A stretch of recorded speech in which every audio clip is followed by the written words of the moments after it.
Alright guys, this is going to be the lecture series for chapter 53, which goes over population ecology. Population ecology is what we'll focus on this week, hopefully if we get the chance to go to the cemetery, and then it's also part of what you'll be doing at the zoo when we go on our field trip. So, introduction to population ecology. So a population is going to be a set group of individuals of the same species living in the same general area. So in class we kind of talked about if we were to go and find out how many people live in Benson, that would be a population. If you're looking at how many individual cardinals live in Benson, you would have to tag them, but that's population and population ecology. The density is going to be the number of individuals divided by the area. The area is a square. So we look at like Nebraska. Nebraska has a pretty low density because when you take the entire population of the state, which is something like 2.3 million or something like that, and you divide it by the entire area of the state, which is 2,400 square miles, the population density is very low. Dispersion is going to be similar to that. Dispersion is going to, you can see this in like clusters. So again, if we're looking at the state of Nebraska, the dispersion of the population, a big chunk of it is out in eastern Nebraska. So it's Omaha, Lincoln, Beatrice, Norfolk, and all the suburbs in between. If you go to western Nebraska, the dispersion is much smaller because there's lots of just little farming towns, but there's a lot of area in between them. So, for example, I grew up in McCook. The population of McCook is about 8,000 people, and it was the big town when I was growing up there. The nearest town to McCook is 15 miles away. That was where the next nearest high school was. When we had to travel for athletics, our nearest competitor was an hour away. So, the dispersion was great, and then the density was small. So determining our population size and density, there are three ways that you can do this. You could count every individual, and that's what happens every 10 years during the census. The government will send out a piece of paper to every household, and you will fill it out saying basically the size of your household, who lives there, their ages, if anybody's in college, all of that fun stuff. There's also random sampling, where you will just take a group that is in the area and you'll count them, and then you will multiply.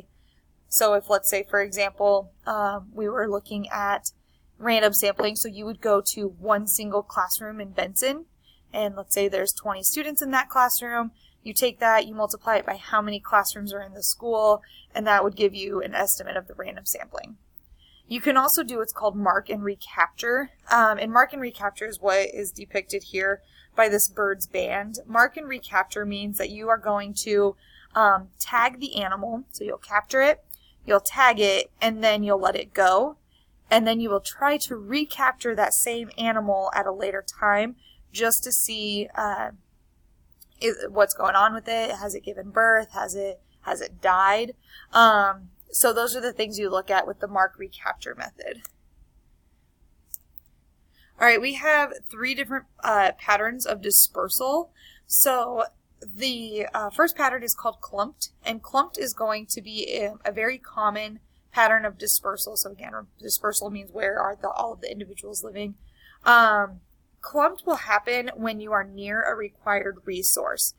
We also see this, so we see this in animals a lot. So our example down here is we have all of these sea stars that are clumped together on this rock. Now they're near a required resource. They have the rock for their stability, but then they also have the high tides of the water that'll come up. We also see this in humans. The most populous areas of the world are going to be those that are near water. So we typically see clumped patterns near water. Uniform is going to mean that they are basically pretty evenly distributed. So antagonistic interactions, again, those are going to be those animal behavior interactions, mating rituals. Okay, so trying to find a mate, and ideally with a uniform dispersal, you'll have even numbers of male and females to increase the population of the group. And then random is exactly like it sounds. It's unpredictable. There's nothing in common. You have a group of 10 individuals over here, and then 3 feet later you have 2 individuals, and then 5 feet later you have 7 individuals. So there's no pattern, there's no rhyme or reason to it. It is just random. All right, so your demographics or demography, this is going to be, again, we look at it as humans. The census in the United States that happens every 10 years, we're looking at our populations and how they have changed over time. Okay, this is where our birth rate and death rate are going to come into play. Okay, life table, this is what we're going to kind of work on when it comes to what we do when we go to the cemetery, is we're looking at the survival pattern of a population. Okay, so we will, if we look over here at table 40.1, we are looking at the life table for female belting ground squirrels. Okay, so with this, they would be looking at the different individuals, and they would be counting them. So it'd be a very tedious process, but what you're looking at is you have the number alive at the start of the year. So for this example, from ages 0 to 1, we have 653 that are alive at the start of the year. The proportion for those alive at the start of the year, that means that this one's 1 because 100% of the 653 that were alive at the start of the year, they are alive at the start of the year. Okay? So essentially, whatever your start number is at 0 to 1, that is going to be your denominator. And then as you move down the age ranges, you will take your number alive divided by the first number alive. So with ages 1 to 2, so if you take 252 divided by 653, you will get this proportion. Okay? The death rate is going to be, by the end of the year, how many of those individuals survived. So again, if we have 653 and our alive rate, or our proportion alive at the start of the year, is 0.386, our death rate then is 0.614. Okay, or in terms of percentages, 38.6% of our starting numbers survived. That means 61.4% died. Okay? Between the ages of 0 to 1, the average number of female offspring will be 0 because between the ages of 0 to 1, female ground squirrels will not give birth. All right? Between the ages of 1 to 2, the female ground squirrel will, on average, have at least one baby. Between 2 and 3, they will have almost 2 babies. So typically, the female ground squirrel is giving birth to their second child, or not child, second offspring between the ages of 2 to 4 is when they have their second. So that's what this table can tell us. Survivorship curves, these are going to represent the number of individuals alive at each age. Again, this is something that we can do when we go to the cemetery. So with this example, we have three organisms that we're looking at. We're looking at humans, we're looking at, looks like a prairie dog or a ground squirrel, and then we're looking at mollusks. Okay, so if we're looking at these survivorship curves and we're looking at the mollusk, this is going to give us the percentage of maximum lifespan. Okay, they're all going to reach 100, right? Because everything dies eventually. And then the number of survivors that basically survive each year. So with this, you see that the mollusks will actually drop off and they will die very quickly. So this is showing that they are, that you are going to have the number of survivors on a log scale is going to be exponentially related to the percentage of maximum lifespan. The ground squirrels or the prairie dogs, I'm not sure for whatever that is. So if we start with 1,000 survivors, if we start with 1,000 organisms, this is a pretty linear relationship. Okay, so this means that they are going to basically die in a pretty even amount. Humans, however, and this is why we see the population of the Earth increasing so much, is because the number of survivors, it's not very common for humans to die at a very early age anymore. It used to be way more common. Our survivorship curve actually looked a little bit more like the ground squirrel, so it would have actually done this, and then it would have dropped off. But now, so this is showing that 100% of the oldest person, so 114 years old, this is showing about when people start to drop off. Okay, so about 80% of that, so and that makes sense. The average human adult will live until about age 75 to 80. Okay. So type 1, low death rate early in life. Type 2 is constant death rate.